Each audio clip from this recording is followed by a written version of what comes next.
লম্বা বলা যাবে না, তবে আমার অনুরোধ ভাইয়েরা, জীবনে আরেকটা জিনিস বোঝেন, আমাদের এই জীবনে অনেক কাজ করি আমরা।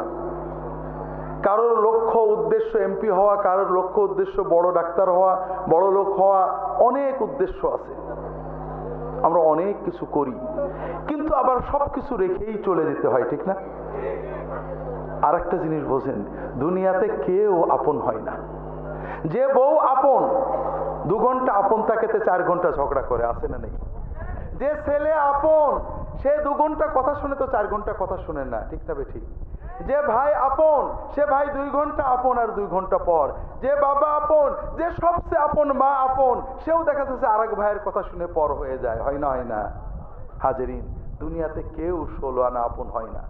আমাদের এই জীবনটা পরকে আপন করার, মানুষকে খুশি করার জন্য একটা সংগ্রাম। ছোটবেলায় বাবা মাকে খুশি করার চেষ্টা করেছি, পারিনি, কত মারছে, ঠিক না বেঠি?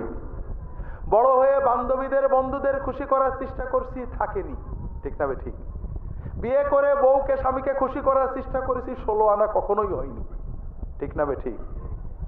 কর্মক্ষেত্রে, জীবনে, সব জায়গায় আমরা 12 আনা ব্যর্থ, যদি 4 আনা সফল হইও, ঠিক না বেঠি?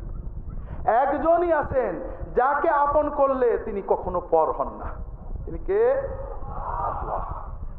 আল্লাহকে আপন করতে পারলে সব সময় আল্লাহকে সাথে পাবেন। যদি আল্লাহকে আপন করে নিতে পারেন, আপনার বিপদে আপদে কষ্টে দুঃখে সব সময় মনে হবে আল্লাহ আপনার সাথেই রয়েছে।